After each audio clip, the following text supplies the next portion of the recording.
Kyle, now overcome with rage, unleashes a devastating barrage of energy balls. From a distance, Adel watches, stunned. He quickly assesses the spell. Kyle was using a third circle multicast spell, at least 20 shots at once. Adel thinks to himself that this is much easier than he expected. Kyle roars in fury, commanding Adel to die. But instead of panicking, Adel calmly activates position transfer 2, teleporting through the incoming barrage. Kyle immediately responds, shouting that he had been waiting for him to use that move. He braces for Adel's next attack. But Adel isn't finished. He uses position transfer once again, appearing right behind Kyle. Kyle is caught completely off guard, unable to believe the skill could be used in such rapid succession.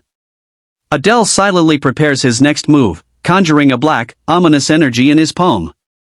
Seeing it, Kyle stammers in fear. This strange energy, what was it? Adel raises his hand and tells him he'll be unconscious for a while now. With a swift motion, he strikes Kyle's neck with a sharp karate chop. Kyle collapses, unconscious. Adel exhales in relief. He had finally caught him.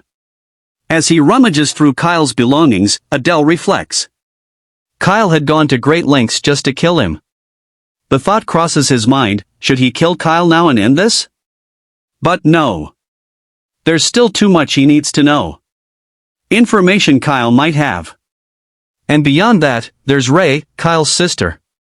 Killing Kyle would mean making an enemy out of her. Even if Adel could handle Kyle, Ray was another story altogether.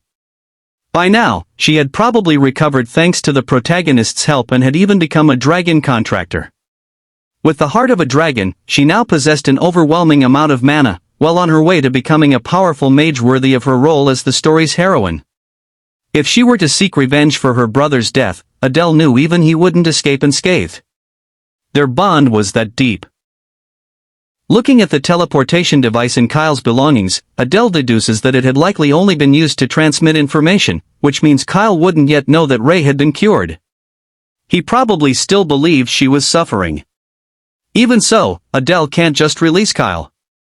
There's too much risk. But maybe, just maybe, there was a way to tame him.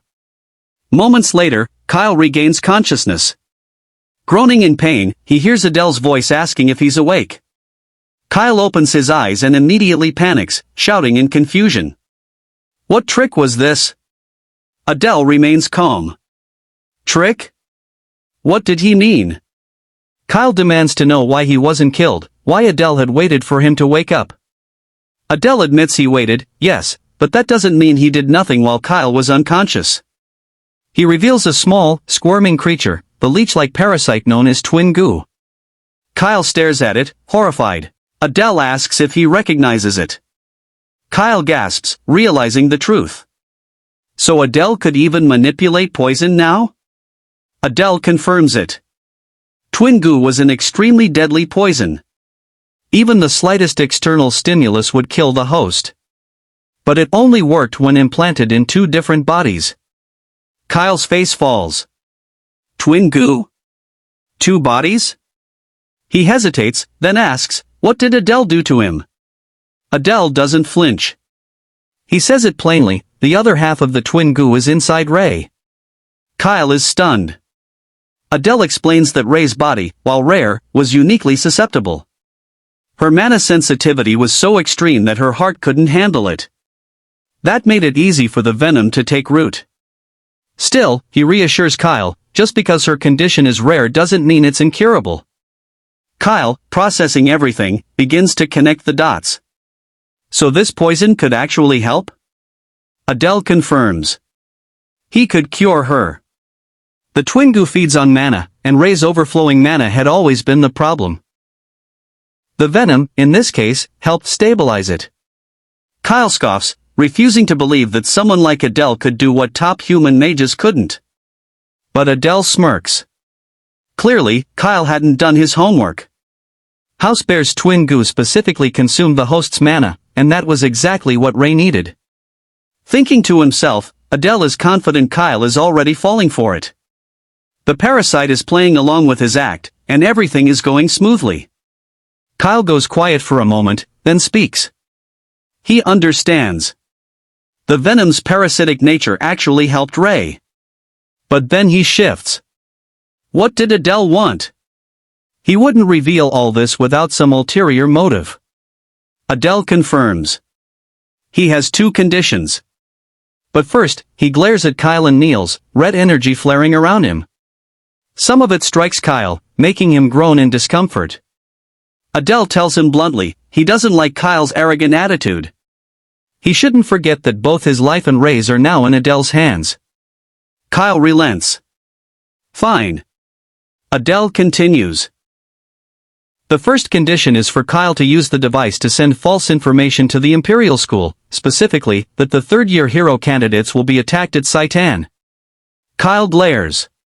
So Adel and his allies would target another year instead? He refuses. But Adel cuts him off. He knows what Kyle is worried about. Ray is at the Imperial School. Naturally, he'd be concerned. Kyle's eyes widen. Adel softens slightly. He promises that if Kyle cooperates, he'll personally ensure Ray's safety. Kyle gives in. He agrees to send the false information. Adel moves to the second condition. He tells Kyle to withdraw from Saitan. Kyle is stunned. Withdraw? Adel confirms it. There's something he needs Kyle to do outside of the academy. Kyle will gather and compile rumors, data, and reports about rare locations throughout the demonic realm. He will send them to Adel periodically. Kyle nods. He'll do it. Adel reflects inwardly. A small lie makes everything go much smoother than expected. Soon enough, when the false intelligence is discovered, Kyle will be discarded anyway. Might as well make use of his spying talents in the meantime. But Kyle isn't done. He has a condition of his own. Adel raises an eyebrow. Still playing games? He sighs and asks what it is. Kyle, with fierce determination in his voice, declares it. He wants Adel to make a demon god contract with him. If he refuses, Kyle says he can go ahead, kill him and his sister if he wants. He doesn't care. Adel freezes. A demon god contract?